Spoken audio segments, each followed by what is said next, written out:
Social media platform X has launched an updated version of its chatbot, Grok 2.0. And what it can do when creating images from a prompt is fascinating some, sparking fear in others, and raising questions over the legality of AI-generated photos. Hey everybody, I'm Chris. And I'm Jimmy. Hey, and we're going to talk about some AI stuff going on. What AI, has it gone too far? Finally. That is finally. That is the real question. So Grok 2.0, I don't know if that's how you actually pronounce it, but Twitter released their own AI image generator.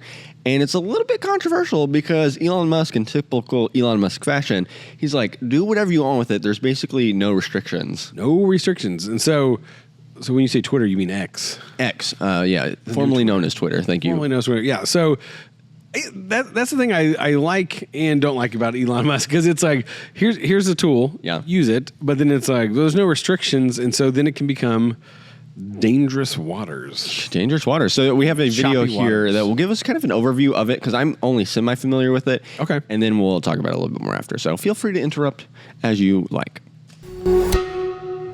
This is from Straight Arrow News, by the way. Social media platform X has launched an updated version of its chatbot, Grok 2.0. Grok, okay. And what it can do when creating images from a prompt is fascinating some, sparking fear in others, and raising questions over the legality of AI-generated photos. The latest model of Elon Musk's Grok chatbot has taken the internet by storm. Among its upgrades is a new feature, prompt-based image generation. X users are sharing their results. We'll start off with a more subtle example. Okay. A portrait of President Barack Obama from the prompt 44th president. This is illegal. He was actually the 43rd president. Oh. No, that's totally false. Of the United States of America. Or turning celebrities into Elon superheroes. Musk? See that right there? Yeah. I'm like, that is pretty cool. Yeah, and you know that's not real. Simply by a user asking, make Elon Musk into Superman. But some of the asks are testing the imagination of AI image generation, like this, made from create a digital illustration of Mark Zuckerberg and Elon Musk engaged in a UFC-style cage fight. Now, I will say, because she only reads that part, but it shows all of the different prompts. So they wrote all of this. The cage should be visible in the background, and dramatic lighting highlights the action. Yeah. So they did all this, and then because they were supposed to fight, weren't they? Elon Musk and I think Mr. Zuckerberg. Mark Zuckerberg. Yeah.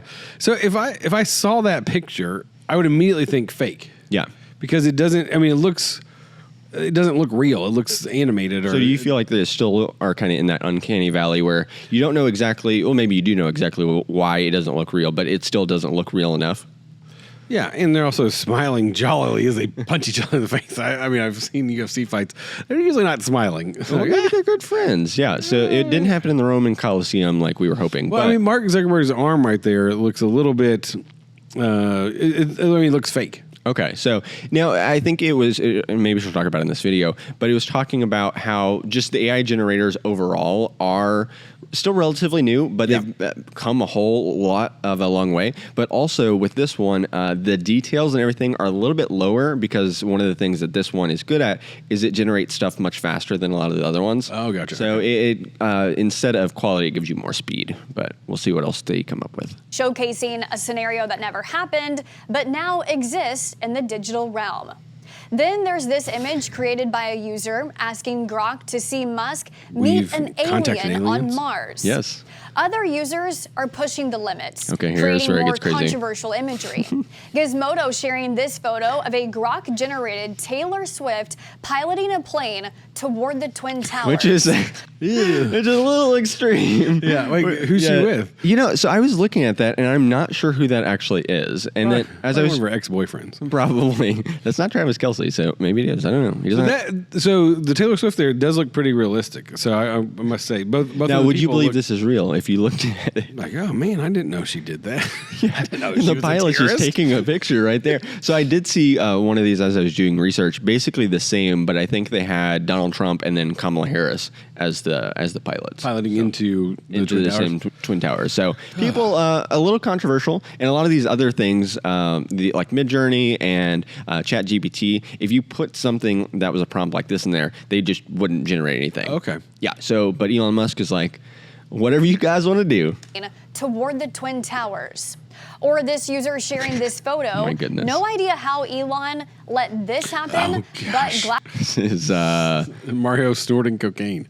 he looks happy about it though. Maybe it's just flour. It does look like he's about to make a pizza. I don't that one where it's flying out of his nose. I mean, it looks like like he's blowing smoke or This something. is out. This was a deleted scene from the recent Mario movie, I think. Yeah. Because they had that power up, and then I think this is probably what was inside I'd of make it. have AI images of Mario snorting cocaine. Other users less enthused, saying, I can't do this. We're all done. It's done, folks. Close the internet. While some of the imagery may have been made in jest, some users are seeking more extreme imagery, generating fake photos so graphic yet realistic, we've chosen not to show them. Well, thank you. Like images of Mickey Mouse committing a school shooting, Oh my gosh. and AI-generated dead children in pools of blood at the White House. Grok 2.0, while showcasing the talents of AI, is also highlighting the lack of regulation over such tools and reigniting the debate over what, if any, restrictions should be in place. Oh. So, okay. What do you think, Chris? If I were to just draw a picture, I mean, I could draw whatever I want. Yeah. And so if I'm able to think it, can I just put it out there? And so, I mean, I'm not saying I should. Like, that's what Apostle Paul, everything is permissible, but not everything is beneficial. Like, yeah, you can do it, but it's not beneficial. It's not going to, I mean, Mickey Mouse shooting up a school, that's not beneficial really to anybody. Yeah. But it's humorous in the aspect of Mickey Mouse is a friendly, a kid-friendly thing. And so, I mean, there's the irony of just the absurdity of it. Yeah. And so, I don't know. It's an interesting question. Like, should there be limits to some of these things that are out there? And so, I don't know, they're probably not on here, but some of the images, there was one with President Trump with Kamala, and she was pregnant. Oh, he yeah. has like her hand on her belly, her pregnant belly. Because so the other interesting thing that a lot of people are talking about, so they didn't show too many in this one, but all over Twitter, formerly known as Twitter, is there's a lot of different political ones. So a lot of Trump, a lot of Biden, a lot of Kamala, and everything like that. And the other kind of question people are asking, because I think some of them are, you can obviously tell it's more illustrative and you can tell it's not real. Yeah. But there are other images where you don't know if it would be real or not. Yeah, we're getting closer and closer to that as technology progresses. And so it's going to be tough to start telling the difference between reality and AI. Yeah, and because these are just images too, but a lot of people have been taking these images, and there's another AI program called Runway, and you can basically turn those into videos. So then you have these hyper-realistic videos of people doing these things that didn't actually happen. Well, and with voice AI now, too, exactly. Because you can take like just a small clip of something and they can generate a voice. And so you could have like Trump saying like, hey, Kamala, nobody can know about our baby or whatever. Yeah. And so then you're like, wait, I mean, that's Trump's voice. And because I mean, they've already done a lot of deep fakes with like Joe Rogan's a big one because he's got so much content on there where people they make fake commercials where he's promoting things that he didn't actually do.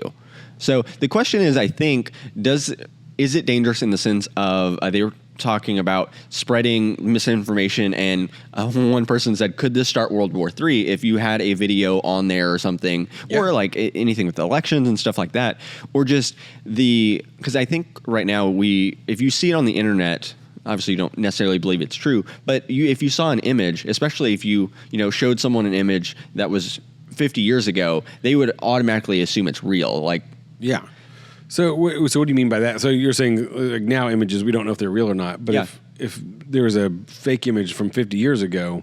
So if you could take someone out of 1950 and bring them in today, and you show them an image, then they would be totally blown away. And the concept of having fake images and fake videos is just totally foreign to them. So is there a danger in these things becoming super accessible to basically anyone and them being hyper realistic? Yeah, because I was looking up this thing in 2019. It was ABC like posted this video about this invasion from Turkey attacking northern Syria, and so there was video footage of all these gunshots and explosions and all this stuff. Turned out it was from a YouTube video from 2017 from a gun range, just a night. Yeah, like it was a night shoot at a gun range, and so there were like explosions. It's a crazy video, but I mean, it was a 2-year-old video that somebody at ABC was like, "Oh, this is." Somewhere along the line, it had to be a deceptive thing because it's like you found this thing and it got past their thing, and they showed it twice. They showed it on a Sunday evening program and then a Monday morning program, and then people were like, "That's very similar to this gun range or whatever in Kentucky."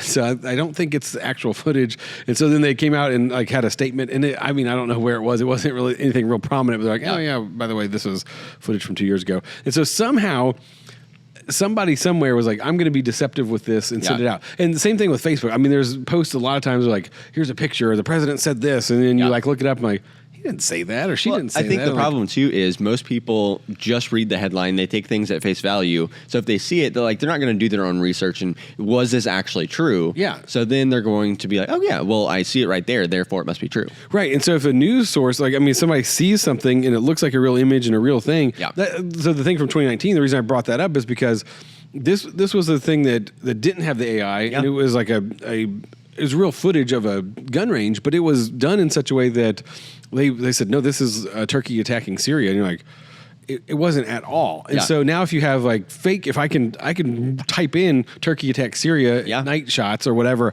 and make this video of it, and then or have somebody saying, "Oh man, I was there," and like you can have so many things, or your images or whatever. It'd be like the boy who cried wolf, because then if something actually does go down and you see video and stuff like that, you're like, well, do I believe it? Like, am I just being manipulated? Like, what can you? Well, because even what's real anymore? It goes as far as these scammers will be able to kind of clone the voice of your loved ones and and spoof their phone number, so you think you're talking to like your sister or something, right? And then they'll scam you out of money, but it has the same phone number and it sounds like your sister.